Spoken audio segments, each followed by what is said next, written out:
siang, Shalom. Perkenalkan, nama saya Sintika Claudia Sari Manela dengan NPM 1214201200175 dari kelas C, Prodi Keperawatan Fakultas Kesehatan Universitas Kristen Indonesia Maluku. Di saat ini saya akan mempresentasikan tentang anatomi fisiologi dari sistem sensorik persepsi. Saya akan mulai dari pengertian. Pengertian dari sistem sensoris adalah sistem penghantar rangsangan dari perifer atau reseptor ke pusat atau otak. Manusia tidak dapat mempertahankan hidupnya jika dia tidak tahu akan ada bahaya yang mengancam atau menimpanya. Bahaya dapat diketahui dengan jalan melihat, meraba, mendengar, merasakan. Inilah yang disebut sebagai sistem sensorik.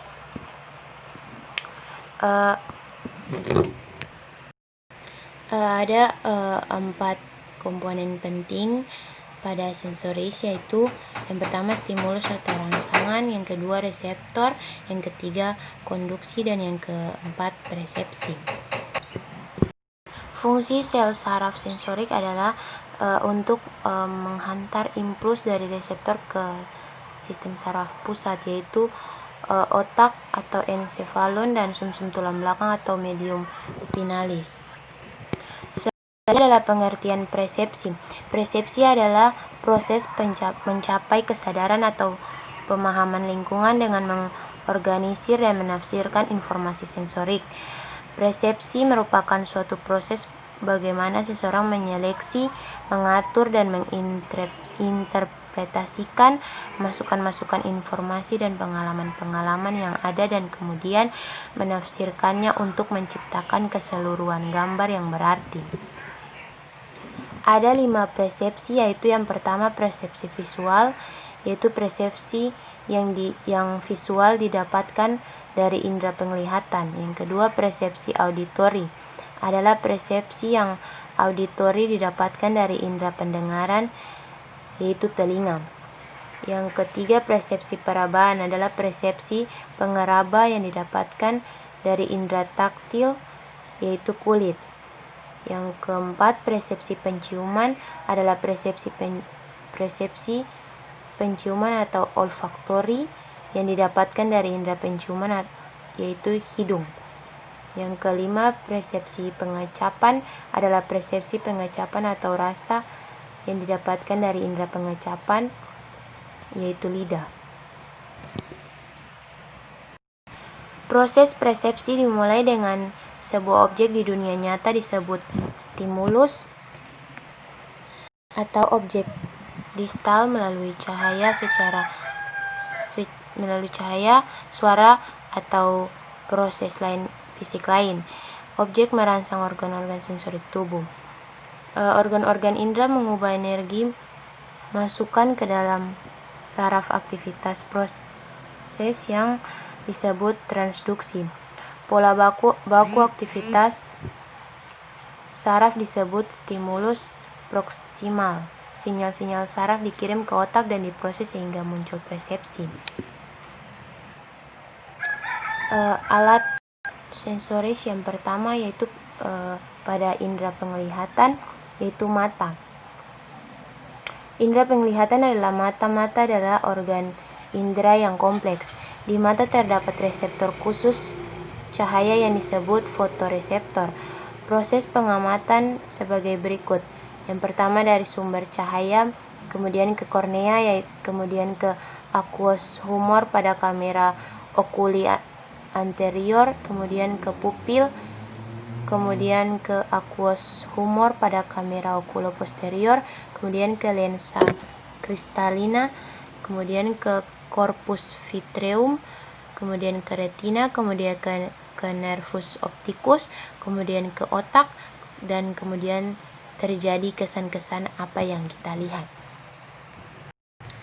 Kemudian struktur aksesori mata. Yang pertama orbita, yang kedua otot mata, yang ketiga alis mata, yang keempat visura palpebral, yang kelima canthus medial, yang keenam caruncle, yang ke-7 konjungtiva, yang ke-8 lempeng tarsal, yang ke-9 aparatus lagrima. Berikutnya adalah mekanisme indera penglihatan. Sumber cahaya masuk ke mata melalui kornea, kemudian melewati pupil yang lebarnya diatur oleh iris, dibiaskan oleh lensa, kemudian terbentuk bayangan di retina yang bersifat nyata, terbalik, dan diperkecil. Lensa bertugas memfokuskan cahaya yang memasuki mata pada lapisan retina, kemudian sel-sel batang dan sel kerucut meneruskan sinyal cahaya melalui saraf optik dan dikirimkan ke otak untuk memberikan pesan tentang keberadaan cahaya dan kekuatan cahaya. Lalu otak mengirim balik sinyal dan memerintahkan sejauh mana otot di sekitar iris harus mengerut, barulah bayangan yang ketika mengenai mata berwujud seperti foto. Cahaya ini meneruskan perjalanannya dalam bentuk sinyal listrik. Sinyal ini berisi informasi visual objek di luar mata. Selanjutnya adalah indera penciuman atau hidung. Hidung pembau yang terdapat pada mukosa atau selaput lendir. Hidung hanya dapat dirangsang oleh gas. Menurut Ganong, manusia dapat mengenal 2.000 sampai 4.000 bau yang berbeda. Saraf yang menerima rangsangan pembau yaitu yang pertama, nervus olfactorius. Rangsangan adalah wangi-wangian, bensol, lisol, dan gas yang busuk. Yang kedua, nervus trigeminus. Rangsangannya adalah minyak kayu putih, kamfer, kloroform, dan eter. Bau dapat mempengaruhi perilaku seseorang, misalnya dekat orang yang wangi menimbulkan keinginan mendekat atau sebaliknya. Yang berikutnya adalah bagian-bagian dari hidung. Hidung terdiri dari 10 bagian, yaitu bagian yang pertama adalah lubang hidung, yang kedua adalah bulu hidung, yang ketiga septum atau pemisah hidung, yang keempat rongga hidung, yang kelima saraf hidung, yang keenam sinus hidung, yang ketujuh tulang rawan hidung, yang kedelapan silia, yang kesembilan selaput lendir, dan yang ke-10 saluran hidung atau nasofaring. Selanjutnya kita akan masuk dalam mekanisme penciuman. Di dalam rongga hidung terdapat selaput lendir yang mengandung sel-sel pembau. Pada sel pembau terdapat ujung-ujung saraf pembau atau saraf kranial atau nervus olfactorius. Selanjutnya akan bergabung membentuk serabut-serabut saraf pembau untuk menjalin dengan serabut-serabut otak atau bulbus olfactorius. Selanjutnya kita akan masuk pada indera pendengaran, yang alat inderanya adalah telinga. Struktur telinga. Telinga terbagi menjadi bagian tengah, luar, dan dalam. Menurut Ganong, di dalam telinga terdapat 2 reseptor sensorik untuk pendengaran dan keseimbangan. Proses pengamatan suara melalui 3 bagian di telinga, yaitu yang pertama telinga bagian luar atau acusticus externus, dan kedua telinga bagian tengah acusticus medialis, yang ketiga telinga bagian dalam metus acusticus internus. Perilaku seseorang dapat dipengaruhi oleh bunyi atau suara, yaitu yang pertama, mendengarkan lagu-lagu Mars membuat kita menjadi semangat. Yang kedua, mendengarkan lagu-lagu dangdut membuat kita berjoget. Mendengarkan lagu-lagu slow membuat kita jadi tenang. Yang keempat, mendengarkan lagu Melayu membuat kita menjadi ngantuk. Yang kelima, mendengar ledakan keras membuat kita menjadi terkaget. Bagian-bagian dari telinga. Pada telinga bagian luar terdapat daun telinga, yaitu untuk memusatkan gelombang suara yang masuk ke bagian saluran telinga, dan ada rongga telinga yang dilapisi lilin untuk mencegah masuknya air untuk merekatkan kotoran maupun hewan kecil yang masuk dalam telinga. Sedangkan di bagian telinga bagian tengah terdapat gendang telinga yang merupakan selaput merentang sebagai batas telinga luar dan telinga dalam. Yang kedua, tulang-tulang pendengaran yang berfungsi sebagai penangkap getaran dari gendang telinga. Yang ketiga, tabung Eustachius menghubungkan telinga tengah dan rongga mulut. Sedangkan telinga bagian dalam terdapat rumah siput atau koklea yang di dalamnya terdapat alat korti yang mengandung saraf pendengar. Yang kedua, saluran setengah lingkaran yang berperan sebagai alat keseimbangan. Selanjutnya dalam mekanisme sistem pendengaran.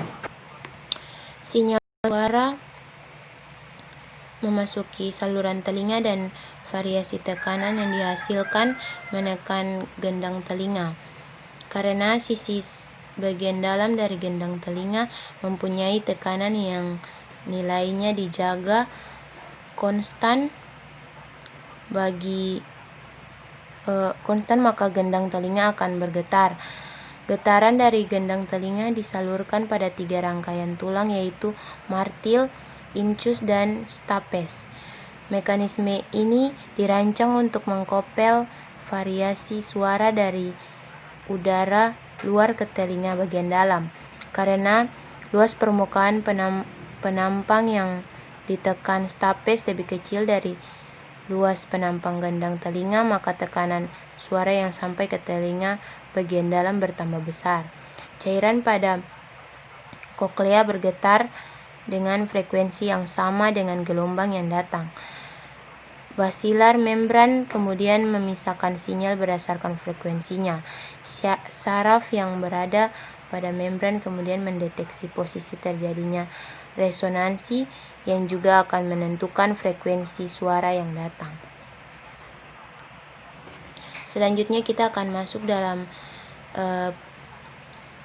indera pengecapan, yang alat inderanya adalah lidah. Struktur kuncup pengecap. Yang pertama adalah reseptor untuk pengecap adalah kuncup pengecap, suatu kemoreseptor yang terletak terutama di lidah, tetapi juga terdapat pada palatum lunak dan epiglotis. Yang kedua, kuncup pengecap terdapat pada tonjolan lidah yang disebut papila. Yang ketiga, masing-masing kuncup pengecap merupakan sekumpulan sel penunjang dan sel sensorik yang memiliki rambut dan menonjol membentuk pori-pori. Berikutnya adalah bagian-bagian lidah. Lidah terdiri dari beberapa bagian, yaitu yang pertama adalah akar lidah, yang kedua tubuh lidah, yang ketiga tonsil atau amandel, yang keempat adenoid, yang kelima kuncup lidah, yang keenam frenulum, yang ketujuh otot lidah. Sensasi rasa. Yang pertama, kuncup pengecap yang sensitif terhadap rasa manis terletak di ujung lidah. Yang kedua, substansi asin dirasakan terutama di bagian samping lidah. Yang ketiga, substansi asin dapat dirasakan pada seluruh area lidah, tetapi reseptornya terkumpul di bagian samping lidah. Dan yang terakhir, substansi pahit yang akan menstimulasi kuncup pengecap di bagian belakang lidah. Kemudian yang berikutnya adalah mekanisme pengecap. Seperti halnya indera yang lain, pengecap merupakan hasil stimulasi ujung saraf tertentu. Pada manusia, ujung saraf pengecap berlokasi di kuncup-kuncup pengecap pada lidah. Di dalam satu papila terdapat banyak kuncup pengecap atau taste bud, yaitu suatu bangunan berbentuk bundar yang terdiri dari 2 jenis sel, yaitu sel-sel penyokong dan sel-sel pengecap sebagai reseptor. Setiap sel pengecap memiliki tonjolan-tonjolan seperti rambut yang menonjol keluar taste bud melalui taste pore atau lubang. Dengan demikian, zat-zat kimia yang terlarut dalam cairan ludah akan mengadakan kontak dan merangsang sel-sel, kemudian timbullah impuls yang akan menjalar ke saraf, dan saraf otak diteruskan ke talamus dan berakhir di daerah pengecap primer di lobus dan parietalis untuk kemudian diinterpretasikan. Makanan yang dikunyah bersama air liur memasuki kuncup pengecap melalui pori-pori bagian atas di dalam makanan akan merangsang ujung saraf yang mempunyai rambut atau gustatory hair. Dari ujung tersebut, pesan akan dibawa ke otak, kemudian diinterpretasikan, dan sebagai hasilnya kita dapat mengecap makanan yang masuk ke dalam mulut kita. Yang terakhir adalah indera peraba atau alat inderanya, yaitu kulit. Peraba atau kulit merupakan indera untuk stimulus mekanik atau raba dan tekan, panas dan dingin, dan nyeri. Menurut hasil penelitian, tiap rasa mempunyai tempat yang berbeda-beda pada kulit kita. Rasa panas, dingin, nyeri tidak terdapat satu pada kulit kita. Macam-macam reseptor pada kulit. Yang pertama, corpuscula tactus dari Meissner terdapat pada papila, terutama pada puncak bibir, puncak jari, dan puncak memae. Rangsangan yang diterima adalah taktil atau rabaan. Yang kedua, corpuscula ruffini terdapat pada batas subkutis atau bawah kulit, dan corium atau kulit jangat. Rangsangan yang diterima adalah panas. Yang ketiga, corpuscula buloidea creusa terdapat pada corium. Rangsangan yang diterima adalah panas. Yang keempat, corpuscula lamellasa atau Paceni terdapat di subkutis, terutama di ujung jari yang berfungsi untuk meraba benda. Yang kelima, rangsangan nyeri terdapat pada ujung saraf reseptor yang terdapat hampir seluruh jaringan tubuh. Bagian-bagian kulit. Kulit terbagi menjadi 3 bagian, yaitu yang pertama adalah epidermis, yang kedua adalah dermis, dan yang ketiga adalah subkutis. Yang berikutnya adalah mekanisme kerja kulit.